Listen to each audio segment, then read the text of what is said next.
Podemos? Olá, pessoal. Tudo bem com vocês? Como vocês estão? Animados para nossa segunda aula? Bom, vamos lá. Eu sei que na primeira aula, né, a gente ficou bastante preso à parte teórica, né? Ninguém mandou WhatsApp para mim, ninguém tirou dúvida. Eu espero que vocês estejam fazendo o texto que eu pedi, né? Porque ainda ninguém me entregou, enfim. Mas eu estou respeitando aí os momentos e os horários de vocês, porque eu sei que tá na correria e vocês gostam, né? Estão assistindo a aula gravada. Bom, hoje a gente vai falar um pouquinho, continuar um pouquinho falando da teoria, né? Eu trouxe um texto também de exemplo para a gente ver a prática, tá? E assim, né, assim que eu tiver o retorno dos textos de vocês, eu vou colocar alguns textos aqui, claro, de quem me permitir, para a gente poder analisar junto, né? Nós vamos analisar juntos para poder a gente ver o que tem de positivo, negativo, o que tem de sugestão, o que eu posso melhorar, qual é a estrutura que eu posso fazer, né? Então é algo que realmente a gente precisa, né, ir aprimorando. Então, antes de mais nada, né, eu quero só dizer para vocês que a gente precisa focar, porque redação é prática. Não adianta eu vir aqui falar para você o tempo todo, né, falar: "Olha gente, tem que fazer isso, tem que fazer aquilo", né, ou eu: "Olha, esse aqui é um macete legal, vamos fazer assim", se você não praticar. Então se você não praticar, vai ficar muito difícil de você, né, conseguir aí trazer realmente a sua produtividade legal. Mesmo porque, né, essa prática, além de estrutura, trabalha a norma culta da língua, né, trabalha vários tipos de tema que vocês vão ter que pesquisar para poder falar. Então, os repertórios, que eu expliquei na última aula, né, o que era um repertório sociocultural, a gente vai falar disso hoje aqui também. Então, a gente precisa entender que eu quero focar vocês, eu quero trazer de uma maneira mais fácil e mais rápida e desconstruir aquela ideia de que eu não sei escrever redação, de que redação é difícil, não é isso?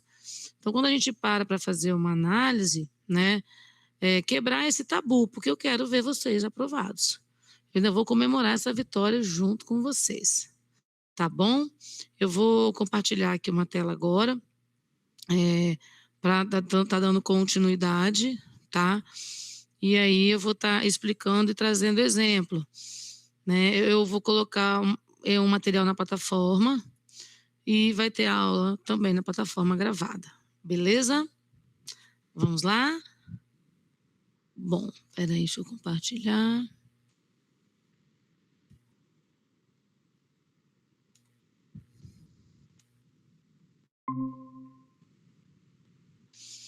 Ó, nós vamos agora, né, continuando falando da dissertação para o concurso da Polícia Militar do Espírito Santo, né, nós vamos para a aula 2 hoje.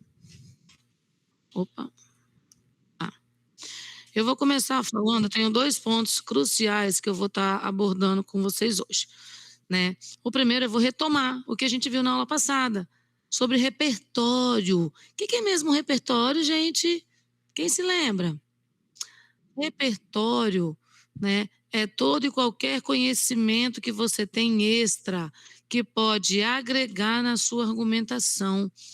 Ele funciona como se fosse um embasamento para dar consistência ao seu argumento. Então ele é muito bem-vindo, ele é obrigatório na redação. Então eu posso trazer como repertório um filme, um livro, uma série, um filósofo, uma reportagem, uma notícia, um trecho de alguma coisa, né, alguma peça teatral, tudo que a gente, né, consegue aí realmente trazer para exemplificar ou para relacionar com a nossa argumentação é muito bem-vinda, né. Então é o que a gente chama de repertório. E aí hoje eu vou falar um pouquinho mais especificamente, não sei se vocês já ouviram falar por aí, que existe agora do ano de 2025 para cá, as bancas estão começando a ficar de olho com o quê? Com o quê, com o quê, com o quê? Com o repertório de bolso. Suelen do céu, o que é um repertório de bolso? Eu pego e coloco no bolso, mais ou menos isso. Você tem ele guardado no seu bolso, é isso. A gente chama de citação coringa, né. O que é isso? É aquele repertório que se encaixa, a gente consegue fazer uma relação fácil e rápida com qualquer tema. Com qualquer tema eu consigo colocar esse repertório, eu consigo colocar, vê?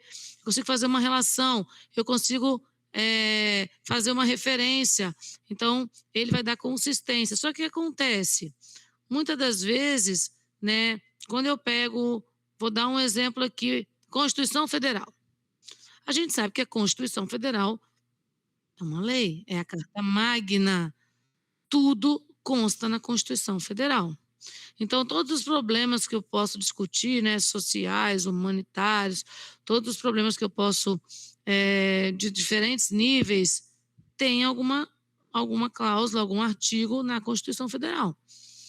Mas eu simplesmente posso colocar, de acordo com a Constituição Federal, ó, a educação é um direito de todos. Isso é um repertório de bolso. Por quê? Porque a Constituição Federal é ampla, ela cabe qualquer tema, eu posso colocar a Constituição. Ela é como se fosse um repertório coringa, né? E a partir daí, o que vai acontecer? Ele vai ser desvalorizado. Agora, a partir do momento que eu sei, que eu consigo especificar, né, essa Constituição, o meu repertório deixa de ser de bolso e se torna, né, um repertório aí, dentro das 3 características que eu passei na aula passada. Ele tem que ter a ver com o tema, ele tem que ter uma fonte da onde que eu tirei aquilo e ele tem que ser discutível. Eu consigo fazer uma relação dele com o meu argumento. Então, esse é o repertório que a gente chama de repertório produtivo. O repertório de bolso é um repertório forçado, né? Como diz aqui, ó, é uma referência decorada, genérica e superficial, como frases de filósofos ou trechos de séries, que os candidatos tentam encaixar à força em qualquer tema de redação. Então, eu tenho aqui, esse uso mecânico, ele é penalizado. Por que ele é penalizado? Ele é mecanizado porque a gente decora, muitas pessoas decoram, né? E ele não demonstra um pensamento crítico, ele não consegue trazer você a uma discussão específica. Então, isso acaba fazendo com que, né, realmente não seja produtiva a sua discussão. Eu tive uma aluna no ano passado, no meu cursinho, né, preparatório para a redação do Enem, ela decorou 3 repertórios. E ela ficou o ano inteiro usando aqueles 3 repertórios. E eu falei com ela: olha, a gente não pode mais usar repertório de bolso. As bancas estão caindo matando, né? No caso, na época, principalmente a banca do Enem. E aí, ela, Sueli, mas eu só sei esse, eu só decorei esse, dá para me fazer, sim, uma relação? Falei, dá, uma relação forçada. O que vai acontecer? A sua nota vai baixar. Sua nota vai baixar bastante. Então, quando a gente para fazer uma análise, né, a gente pensa, eu tenho que ter um conhecimento a mais. O que eu posso trazer para poder, né, para que eu consiga relacionar com esse tema? Então, por isso que alguns textos que eu for estar passando para vocês, né, que vocês vão estar pesquisando esse repertório, é legal que vocês façam tipo um glossáriozinho, né? Vamos supor, educação, segurança, saúde. Eu tenho os eixos temáticos e a partir desses eixos temáticos eu consigo fazer o quê? Trazer, né, os repertórios relacionados a ele. E aí eu consigo fazer uma discussão no meu texto, ok? Depois eu tenho, né, apresentado aqui para vocês 3 estratégias práticas, né, para o repertório de bolso, por exemplo. Ó, conecte com o tema. A referência deve dialogar diretamente com o problema abordado e não ser apenas uma frase solta no texto.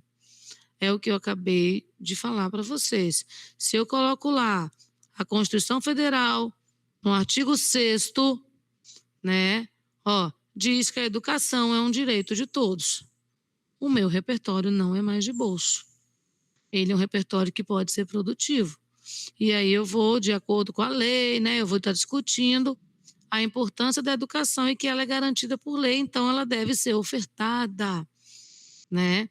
E eu começo a discutir. Então eu tento, essa referência, no caso aqui a Constituição Federal, ela deve dialogar com um problema, né. Não vai ser simplesmente: "Ah, coloquei a Constituição lá". Qual é a relação dela com o tema?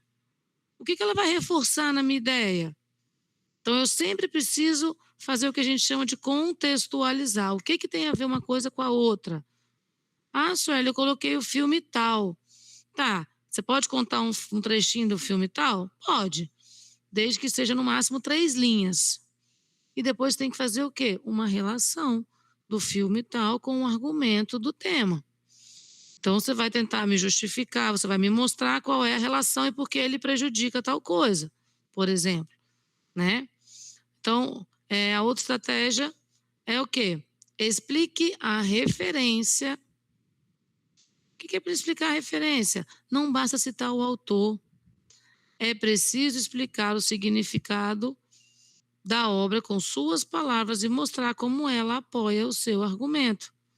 É exatamente isso que eu acabei de falar, né. Se eu pego uma referência direta com o tema, eu vou ter que saber o quê? Explicá-la. Eu vou ter que provar por A mais B para o meu avaliador, para o leitor, que eu consigo fazer uma relação lógica de ideias. Ó, isso aqui é causado por isso e traz tal consequência. E eu vou mostrar na minha escrita que eu tenho um embasamento dessa música, desse filme, que faz parte dessa causa. E aí isso vai gerar, por exemplo, uma consequência. Então eu preciso, entender e saber, né, explicar o significado aí, tá, para poder ela apoiar o argumento, beleza? Próximo tópico, né, última estratégia, diversifique seus estudos. Leia notícias, assista documentários e preste atenção às aulas de história e sociologia para ter repertórios específicos e variados, em vez de aprender fórmulas prontas. Então é muito importante, gente, muito importante que vocês estejam muito bem informados, né. As notícias, o que está acontecendo no mundo afora, alguma lei nova, alguma lei que mudou, algum problema que a gente tem, né, o aumento aí do feminicídio que a gente sabe, da lei da misoginia, ó, que pode ser tema, né, a questão vamos voltar mais para o tema da segurança pública. Eu coloquei lá no grupo lá, né, no grupo do aulão, alguns materiais, não sei se vocês viram, coloquei uns possíveis temas, que eu vou até depois pegar alguns para a gente poder trabalhar, né, a ressocialização dos presídios, as condições, né, enfim, as pessoas que, trabalham nos presídios vivem, né, não trabalham, mas como quem está lá, como que o policial ele é, né, importante aí para poder garantir a segurança pública. E quando a gente para poder, ter essa noção, a gente percebe muitas das vezes que a gente tem que estudar. E aí eu volto a focar novamente, tá. Foquem a ideia do Espírito Santo, a geografia do Espírito Santo, a história do Espírito Santo, né. Então algo específico que vocês forem olhar, e algumas temáticas também, ler alguma coisa sobre a segurança pública do Espírito Santo, como que são os presídios do Espírito Santo, como é que é o papel, né, da Polícia Militar do Espírito Santo. A gente volta para o nosso estado, porque é aqui que vocês vão trabalhar, sendo aprovados, e serão, tá bom? Eh, eu trouxe aqui exemplo, né, confira exemplos de trechos comentados sobre como utilizar conceitos coringas de forma produtiva e não de bolso, né. Então eu tenho Zygmunt Bauman, é um dos filósofos sociólogos muito conhecidos, né. Então, o eixo dele de raciocínio é modernidade líquida.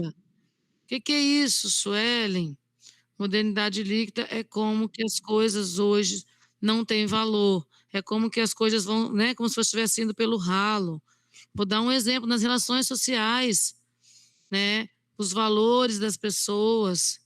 Vou dar um exemplo, deixa eu ver, as amizades duradouras, tudo é motivo de briga e ficar de mal. Do nada, uma discussão no trânsito, uma fechada, alguém tira uma arma e já atira, né. Até os relacionamentos em casa, pai matando mãe, mãe tentando se defender, filho matando pai, pai matando filho por causa de herança. Então, cadê os valores? Lembro quando meu pai olhava assim, ó, gente, era uma olhada só. Vai eu. peitar ou fazer cara feia. Hoje em dia, os adolescentes fazem tudo o que querem com os pais, né. Eu sou professora, vocês sabem disso, todo dia chega a mãe na escola falando: "Suelen, eu não sei mais o que fazer com meu filho, me ajuda. Meu filho não me respeita, ele não me ouve". Cadê, gente, a criação? Cadê o respeito? Né, modernidade líquida, como diz Bauman. E aí, a gente vou dar um exemplo mais prático ainda. Quando a gente vai casar, né, não sei se vocês são casados, eu também não sou casada na igreja não, nem no civil. Mas assim, e viveram felizes para sempre. Que seja eterno enquanto dure a ideia do casamento. Eu conheço uma pessoa que casou 7 vezes, 6 vezes, 5 vezes. Então a gente vai ver como que os relacionamentos estão frágeis. Eles acabam por qualquer motivo, né, "Tamo junto, tamo junto". Então ele trabalha essa modernidade líquida aí, né. Então como que eu posso usar ele, por exemplo, sem ser de bolso, né. Ó, trecho produtivo, tema sobre negligência estatal, ou seja, o Estado tem culpa, os governantes são culpados, de quê? Por quê? E aí a gente tem aqui um exemplo, né. Ó, de acordo com o sociólogo Zygmunt Bauman, a modernidade líquida é caracterizada pela fluidez e pela desintegração dos laços sociais. Sob essa ótica, o Estado passa a atuar como uma instituição falha, incapaz de promover garantias sólidas e de longo prazo para os cidadãos. Em consequência, a inação governamental perpetua vulnerabilidades históricas, uma vez que a gestão pública prioriza interesses imediatos em detrimento do bem-estar coletivo. Então a gente vai ter aqui, né, um trechinho onde a modernidade líquida, ela é vista de uma outra forma e ela consegue ser produtiva, né. Aí, ó, o exemplo que eu dei para vocês agora há pouco, Constituição Federal de 1988, conceito, cidadania e direitos sociais. Então o uso de bolsa ele é inadequado, né. Se eu coloco aqui: "De acordo com a Constituição Federal, todos têm direito", mas na prática não é assim. Tem direito a quê? Qual artigo da Constituição? Ó, ficou muito genérico. Então eu preciso entender o quê? Qual é a parte da Constituição que vai falar. E aí no exemplo de baixo, ó, eu realmente, esqueci ali, mas é a Constituição Federal de 1988, em seu artigo 6º, principal documento jurídico do país, assegura a todos os cidadãos o direito à educação, saúde, segurança, né, que é a área mais de vocês. Contudo, a persistência da violência contra a mulher, um exemplo, evidencia uma grave ruptura nesse pacto social, transformando a referida garantia constitucional em uma promessa distante da realidade. Então a gente vai perceber que eu tenho que trabalhar a Constituição e tenho que trazer o artigo, qual é a referida parte que traz desse problema. Então é algo que eu preciso fazer para que não tenha repertório de bolso. Tá, gente? Então o filme tal, ó, o documentário O Dilema das Redes da Netflix. Então eu vou trazer coisas aí, o Show de Truman, né, o filme Show de Truman, que fala de um rapaz que, enfim, ele não sei se alguém já assistiu, mas que ele, adulto, ele descobre que a vida dele foi uma mentira. A vida toda dele foi enganada. Ele vive, desde que nasceu, um reality show. Os pais e a pai, a mãe, a família inteira são, atores do reality show. Então você pensa, né, é um filme bem legal para trabalhar essa questão das redes sociais, da internet, enfim, né. E aí quando a gente para analisar, eu tenho que pensar o quê? Eu vou colocar um repertório sociocultural, né, que ele tem que ser pertinente ao tema, produtivo, né, e legitimado. Então eu já falei isso na aula passada, tá bom? Então é imprescindível que tenha repertório, alguma coisa para dar uma referência. Outro exemplo, Michel Foucault, né, ele trabalha aí o conceito da biopolítica e da vigilância. Então, uso de bolso inadequado para focal, a sociedade é vigiada e punida o tempo todo. Claro que a sociedade é vigiada e punida, porque nem todos os problemas sociais acontecem nela, né. Então isso aí seria um repertório de bolso. Agora, quando eu faço uma discussão, o filósofo Michel Foucault, enfim, em suas análises sobre o controle social, argumenta que as instituições moldam os indivíduos e ditam normas de comportamento. Aplicando esse conceito aí coloca o tema, nota-se que o controle da informação e a invisibilidade de grupos marginalizados atuam como mecanismo de exclusão, perpetuando o cenário da violência contra a mulher, por exemplo. Ó, então ele já traz aqui os 2 argumentos que ele vai discutir, né, o controle da informação e a invisibilidade dos grupos marginalizados. São as 2 teses que ele vai defender, né, discutindo aí os 2 argumentos dele. Então eu preciso pegar uma citação e fazer, né, ela tem que ter totalmente a ver com o tema, e eu preciso fazer com que ela seja, né, legitimada e depois produtiva, ok? Aqui eu trouxe para vocês, acho até interessante vocês que estão estudando aí anotarem, por favor, tá? Que são repertórios para a IDECAM. Use essas bases legais e conceituais para dar autoridade ao seu texto. É só sugestão, tá, pessoal? Artigo 144 da Constituição Brasileira. Base obrigatória para definir as atribuições de cada força de segurança. Então, a gente tem o artigo 144, né, que vai aí realmente definir as atribuições de cada força de segurança. Depois, a Constituição Federal, no artigo 5º, ideal para fundamentar o respeito aos direitos fundamentais e a dignidade humana durante a atuação policial. Então, eu preciso entender, né, que as pessoas têm direitos, elas precisam respeitar também o direito da lei, né, a dignidade humana. Então, é algo que realmente a gente precisa focar. O artigo 5º que fala da segurança, né? Depois, criminologia ambiental, a teoria das janelas quebradas, né? Conceito que defende que o combate a pequenos delitos previne o surgimento de crimes mais graves. Então é interessante também que vocês possam anotar, né? A teoria das janelas quebradas, que é a criminologia ambiental, ok? Então combate, né, pequenos delitos aí, para eles não ficarem mais graves. Também estão relacionados à área da segurança pública, né? Tudo bem, gente? Tô falando direitinho, tô falando rápido, tô atropelando. Se eu tiver, é só me avisar, tá bom?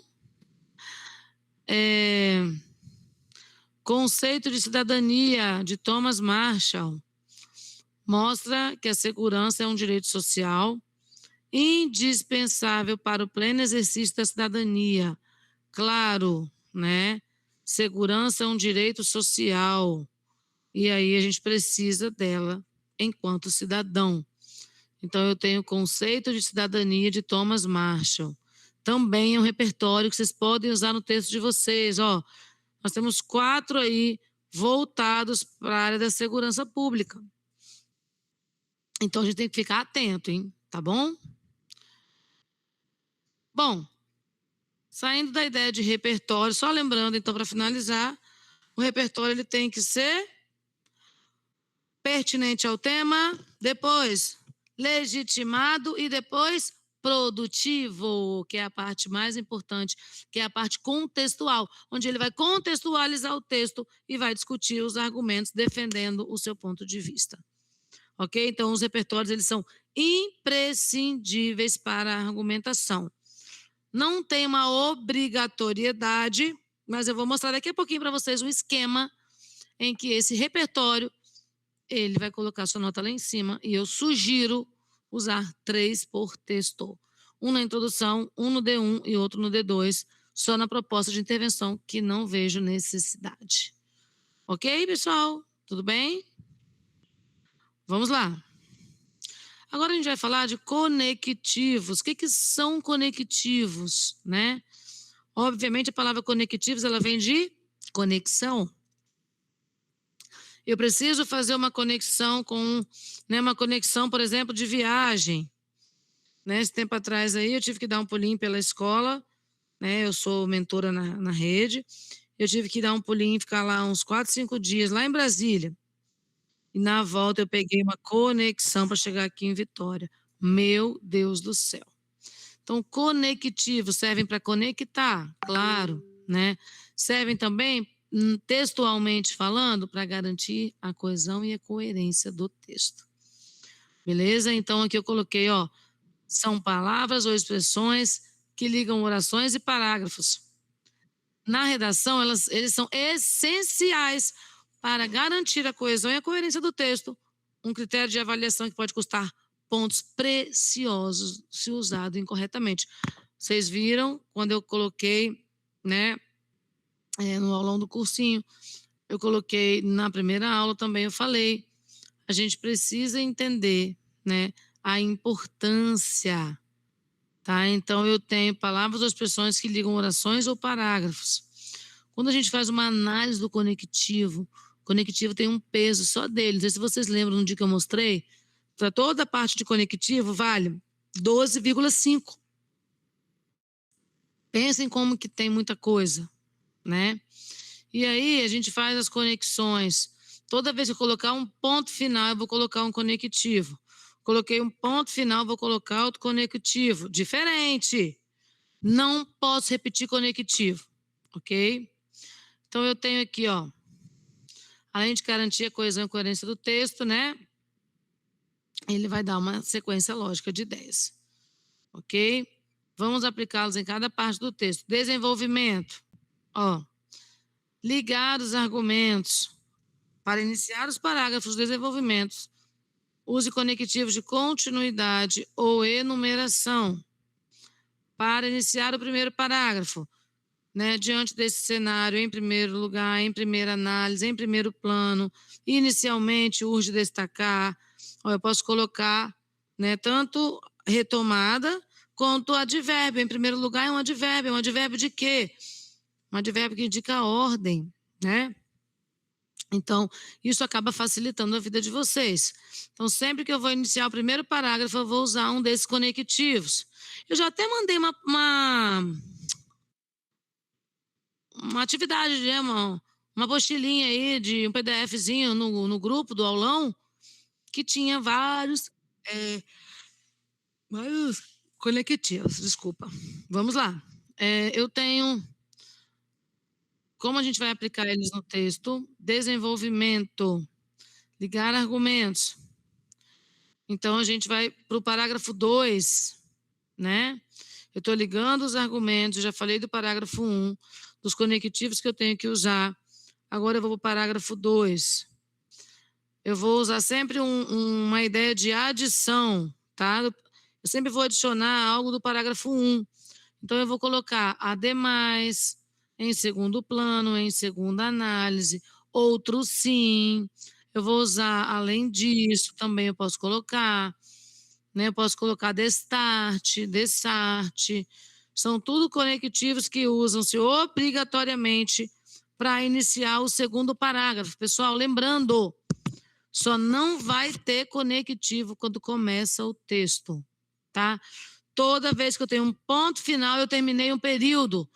Terminei um período, eu começo com conectivo. Terminei um período, eu começo com conectivo. Então, eu preciso pensar e focar nisso. O que que eu tenho para fazer? Como que eu vou fazer isso? Eu escrevi um período lá de 2 linhas e meia. Ok? E aí, ponto conectivo. Escreveu, ponto conectivo. A gente vai ver aqui os 2 tipos de conectivos que existem, né? Aí aqui embaixo traz também para adicionar dados, repertórios. Vou colocar além disso, mas eu já usei ele em cima, às vezes não tem necessidade, né? Porque tem alguns conectivos que a gente vai aprender que vai ser nesse sentido, nesse cenário, nessa ótica, nessa estrutura, sob esse viés, sob essa ótica, desse modo, desse jeito, nesse sentido, assim sendo. Então tem vários outros conectivos, esse aqui que eu estou mostrando agora, é para usar no início do parágrafo. E o último, deixa eu ver se tem aqui a conclusão. Não, e a conclusão, a gente vai usar o portanto, que é o quarto parágrafo, tá? Hein? Então, a gente vai ter, ó, para organizar suas ideias com fluidez, use conectivos e argumentativos no início dos parágrafos, como eu disse. E dentro do texto, para relacionar as frases, que foi esse que eu acabei de falar para vocês, desse modo, desse jeito, sob esse viés, sob essa ótica, nessa perspectiva, né? São esses conectivos que a gente usa dentro de dos parágrafos entre o período e outro, tá?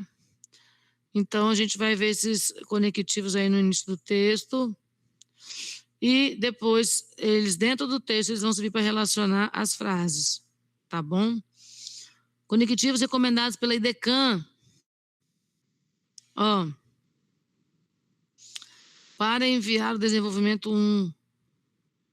Em primeira análise, de início, em primeiro plano, inicialmente use destacar, né? Então, eu vou estar começando a minha discussão, eu vou usar um conectivo, que é um advérbio que a gente chama de ordem, de sequência, né? Depois, para iniciar o desenvolvimento 2, eu vou pegar o além disso e todas as palavras que são sinônimas do além disso, como a gente viu aqui. Ademais, outro sim, por outro lado, destarte, destarte, né? O além disso, eles são os mais usados para iniciar o segundo parágrafo, ok? Para explicar e introduzir repertório, a gente vai ter, ó, nesse contexto, conforme a legislação vigente a respeito desse modo, em suma, com efeito, por conseguinte. Para concluir a ideia, a gente vai usar, como eu disse, portanto, logo assim, tá? São palavras, são conjunções que dão ideia de conclusão, tá? Sempre vão dar ideia de conclusão, então é interessante que elas apareçam no quarto parágrafo do texto de vocês, tá bom?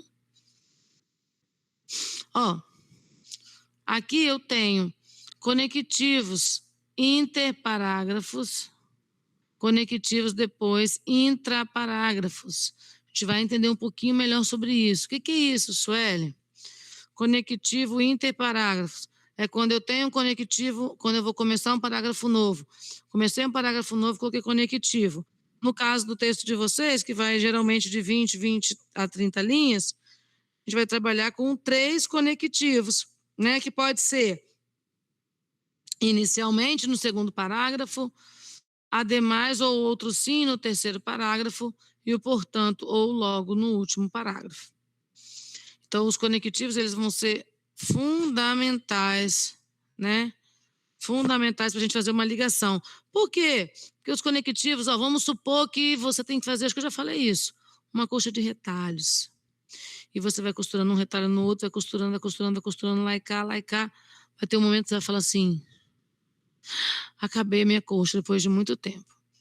E aí você abre a coxa para colocar na sua cama para ver como é que ficou, porque você vai vender aquela coxa. Tem um furo no meio da coxa. Um buracão. Você vai conseguir vender essa coxa? Alguém vai querer comprar uma coxa com um buraco rasgado no meio? Assim são os conectivos. Os conectivos, eles vão trazendo novas ideias, eles vão retomando, eles vão aparecendo. Para quê? Para eles, né, darem uma ideia de retomada. Sempre vão trazer uma ideia de quê? De continuação de alguma coisa. Sempre, sempre, sempre, né? E aí eu vou conseguir vender uma colcha que eu fiquei meses para fazer com um buraco no meio. Quem vai querer comprar? Ninguém. Né? Não é bem-vinda, ninguém vai querer, está com defeito e tudo bem. Tudo bem, não, a pessoa vai ficar no prejuízo, né? Aqui é a mesma coisa, a pessoa também vai ficar no prejuízo se ela não usar conectivo. Por quê? Porque o texto dela não vai ter coesão e coerência e ela vai, né? Não vai conseguir uma nota boa. Então, a gente precisa pensar nessa parte. O uso de conectivos, eles são essenciais para o texto. Ok? O argumento O início do 4º parágrafo, que é a conclusão. Deixa eu só ler aqui o início do 2º parágrafo. Serve para introduzir o primeiro argumento e colocá-lo à tese apresentada na introdução. Então, ele traz essa ideia aí para a gente poder começar, né, a discutir. Depois, eu tenho, o desenvolvimento 1, desenvolvimento 2 e a conclusão. Para que serve a conclusão? A conclusão, ela vai servir diretamente para quê? Ela vai servir para... você vai tentar trazer, né, de repente, uma possível solução para o problema. Ela vai fazer com que você pense em algo que você possa, né? Como que eu posso dizer? Você vai resolver o problema? De repente, não, você pode diminuir aquele problema. Como? De que forma? Né? Então, você vai pensar em alguém que vai poder fazer alguma coisa, como que isso vai ser feito e para quê? Com qual objetivo que isso vai ser feito? Então, quando a gente para fazer uma análise, a gente vai tentar resolver esse problema, tá? Então, eu tenho aqui, a gente vai ter o conectivo, como eu já disse, de ideia de conclusão. Portanto, logo, né? Para a gente não ter nada que desfalque disso. Porque se eu trouxer um outro conectivo que não dá uma ideia de conclusão, eu posso me complicar e posso dar um outro sentido para o meu texto. Beleza? Tudo bem até aí?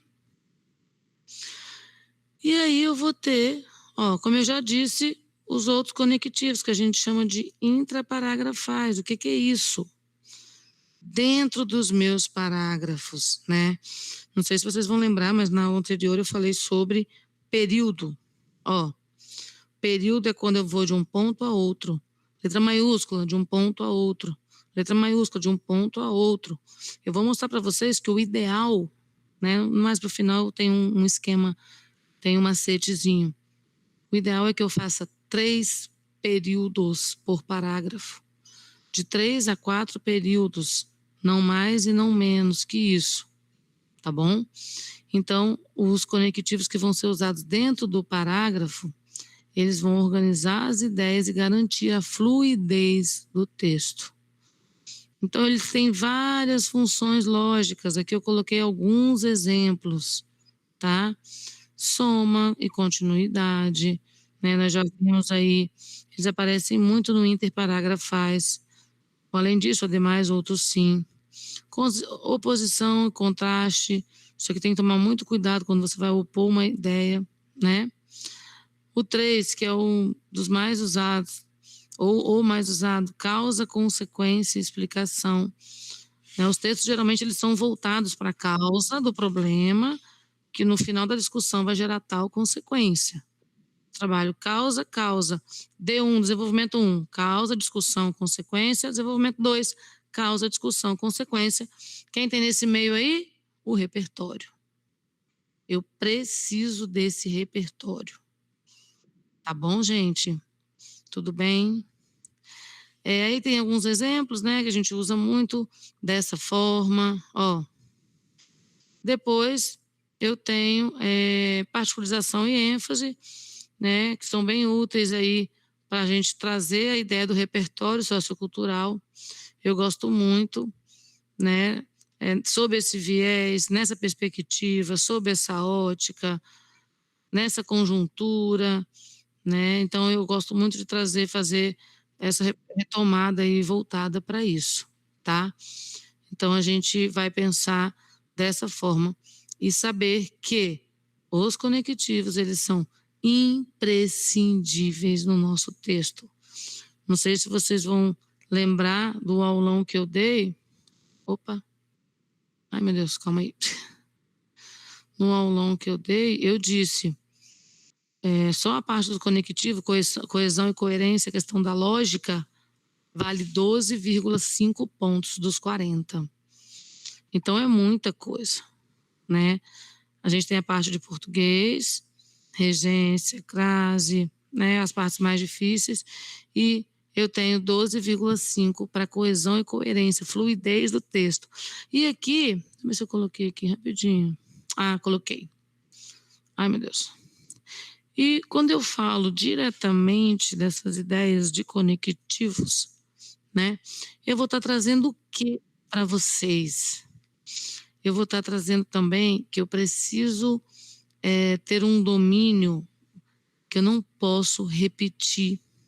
Ó, além dos conectivos, devemos prestar muita atenção a outros elementos que garantem a coesão e a coerência do texto. Por exemplo, né, evitar repetir palavras ou expressões. Gente, um texto que repete mulher, mulher, mulher, mulher, mulher, mulher, você vai ter que usar outras formas. Repetir não é o ideal, né? Aí eu coloquei aqui, ó, busque sinônimos, pronomes ou deixe implícito para não ficar repetitivo. O que que é isso? É redundante, né? Então, por exemplo, eu vou usar mulher, ó, eu posso colocar, né, sexo feminino, ó, eu posso usar o ela, eu posso usar o lhe, eu posso usar o a, eu posso usar o dela, posso deixar implícito, né? Ela faz isso, isso, e isso, tal, tal, tal, uso o verbo aí como se fosse com sujeito oculto. Eu consigo ter formas, né? Ah, Sueli, eu não posso repetir nenhuma palavra no texto, não é isso. Mas assim, não tem uma previsão de quantidade. Mas pelo menos se você colocar uma vez só no parágrafo, já ajuda muito, muito, muito, muito.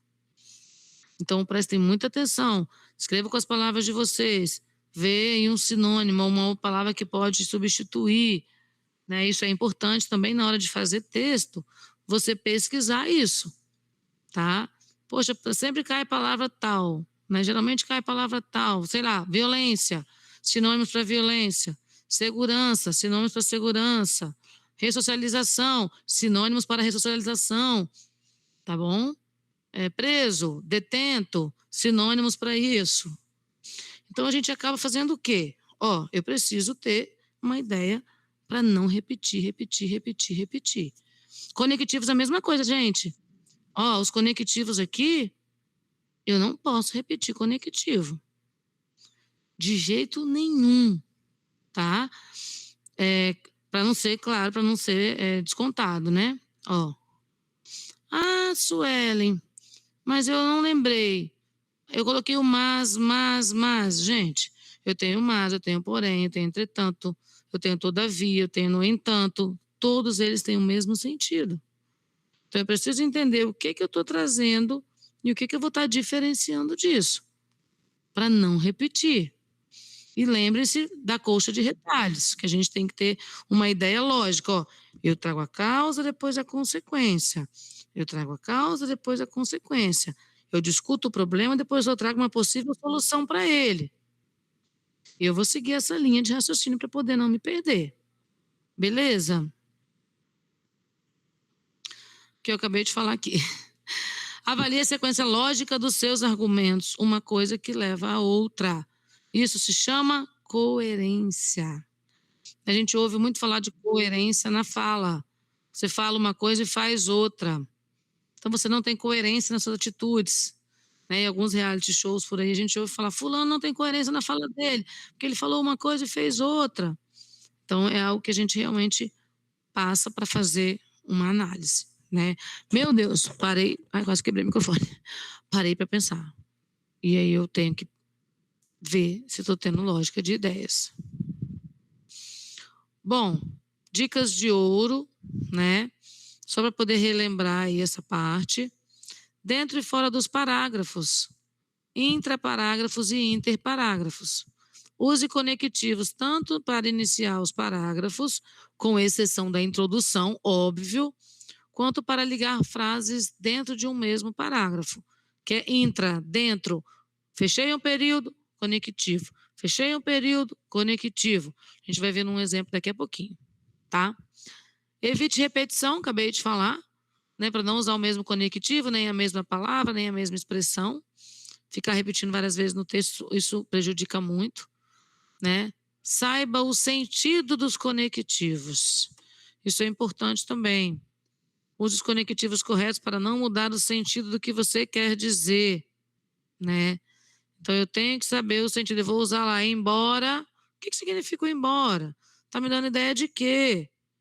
Ah, tá me dando ideia de concessão, beleza.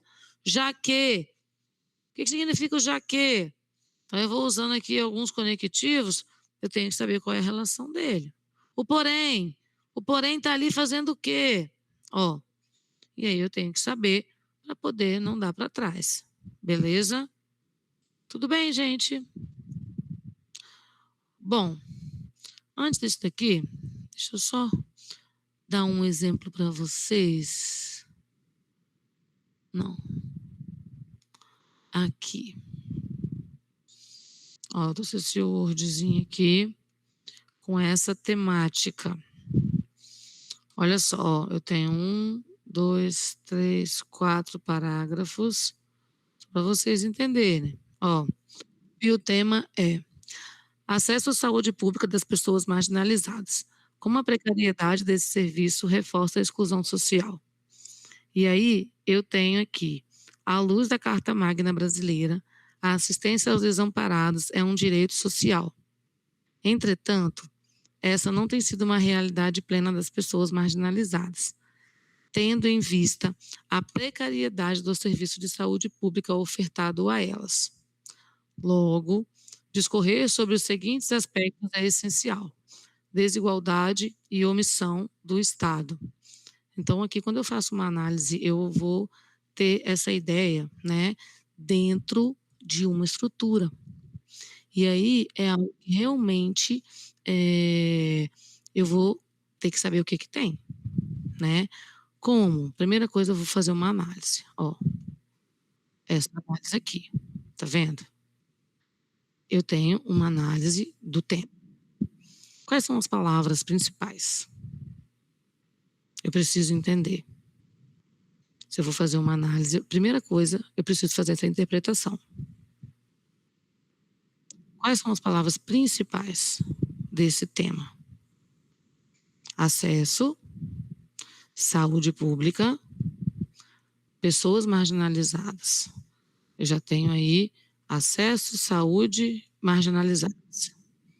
E aí vem uma pergunta: como a precariedade desse serviço reforça a exclusão social? Esse serviço ele é precário? Sim ou não? A gente sabe que sim. Então, como que isso vai reforçar? O que que é a exclusão social, né? Ela é voltada aí para uma outra instância, para um outro patamar, podemos dizer assim. E aí, dentro dessa perspectiva, eu vou pensar, eu vou trazer, né, uma sugestão. Espera só um minutinho, só um minutinho.